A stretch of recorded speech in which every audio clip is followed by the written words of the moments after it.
स्वागत है स्टूडेंट्स। यहाँ पे क्वेश्चन दिया हुआ है कि kinetic energy K of a particle moving along a circle of radius R depends on the distance covered s K equal to A S square the force acting on the particle is.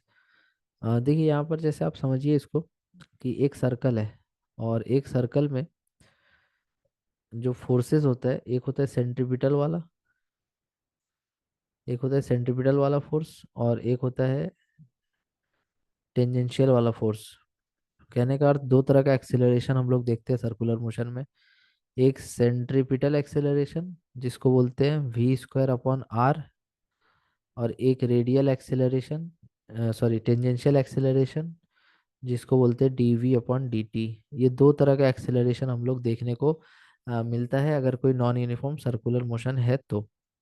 इस question के हिसाब से kinetic energy A S square के बराबर है, जिसमें S क्या है? तो एस यहाँ पे डिस्टेंस है और ए कांस्टेंट है। साथ में अगर के देखेंगे तो के क्या है यहाँ पे? Kinetic energy. ठीक है। तो पूछ रहा है कि जो फोर्स लग रहा होगा पार्टिकल पे वो कितना लग रहा होगा। तो अगर यहाँ पर मेरे पास दो तरह का फोर्स है, एक है दो तरह का एक्सेलरेशन है, एक है सेंट्रीपिटल एक्सेलरेशन और एक है रेडियल एक्सेलरेशन। तो उस हिसाब से अगर देखेंगे तो दो तरह का फोर्स भी होगा। एक हो जाएगा मास इनटू एक्सेलरेशन, ये वाला फोर्स सेंट्रीपिटल फोर्स, और दूसरा हम लोग ले लेंगे tangential force, mass into tangential acceleration. तो ये दोनों के बीच का एंगल 90 डिग्री है। तो जब नेट फोर्स निकालेंगे तो net force will be the resultant of these two forces, F T square plus F C square. ठीक है। तो ये हो जाएगा net force on the particle. तो सिंपली यहाँ पर हम जो भी मेरा सेंट्रीपिटल फोर्स है वो तो हो जाएगा M V square by R, और जो टेंजेंशियल फोर्स है वो हो जाएगा M into D V by D T. तो सबसे पहला चीज कि यहाँ पर तुम पहले पता करो वी कितना होगा। क्वेश्चन में दिया हुआ था कि kinetic energy A S square के बराबर है। हाँ, यहाँ पर तुम जो सेंट्रीफ्यूगल फोर्स की बात करते हो या सेंट्रीपिटल फोर्स की बात करते हो, वो M V square by R का ही फॉर्मेट है। ठीक है।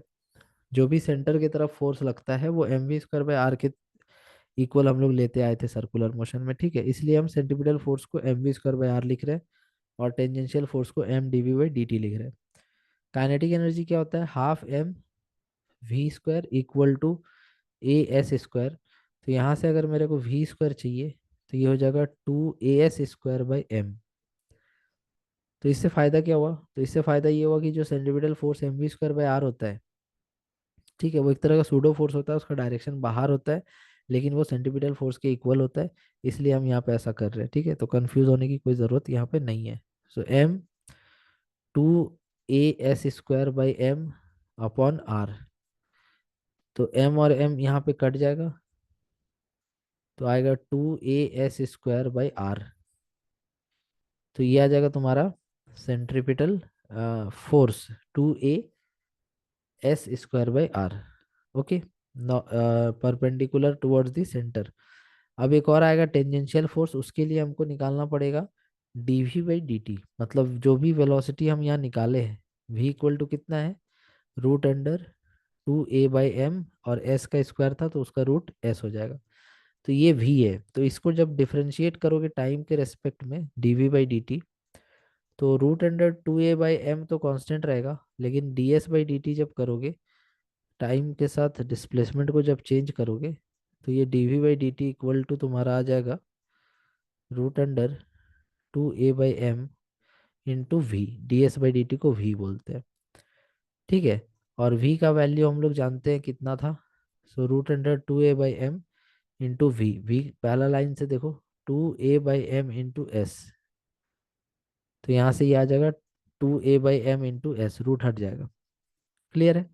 तो एक जो फोर्स आता हुआ हम यहाँ देख रहे हैं वो है two A S square by R, जो कि नॉर्मल या सेंटीमीटर फोर्स है। और दूसरा है तुम्हारा टेंजेंशियल फोर्स, जो हमको यहाँ पर two D V by D T, जो two A S by M आता हुआ दिखा है, जिससे हम टेंजेंशियल फोर्स कैलकुलेट कर लेंगे M D V by D T. तो एम और एम कट जाएगा तो आ जाएगा टू ए एस। तो दोनों वैल्यूज मेरे पास आ चुका है। तो नेट फोर्स निकालना था। So net force equal to root under F T square, ठीक है, टेंजेंशियल का स्क्वायर जो क्या है 2 AS का square, plus F C square जो क्या है 2 AS, ये 2 AS स्क्वायर का स्क्वायर अपॉन आर स्क्वायर, ठीक है, क्योंकि ये पूरा का स्क्वायर करना था। तो यहाँ से देखिए 2 A, 2 टू जा 4 A एस स्क्वायर हो जाएगा, A square S square, plus 2 to जा 4 A square S 4 by R square.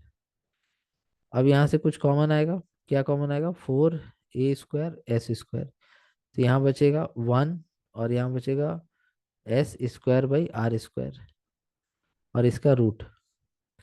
अब इसका रूट करेंगे तो 4 का 2 हो जाएगा, ए स्क्वायर का ए एस स्क्वायर का एस हो जाएगा, और रूट में कौन बचेगा 1 plus S square by R square. इस हिसाब से देखेंगे तो net force option number B यहाँ पे सही हो जाएगा। आई होप आप ये क्वेश्चन समझ पाए होंगे।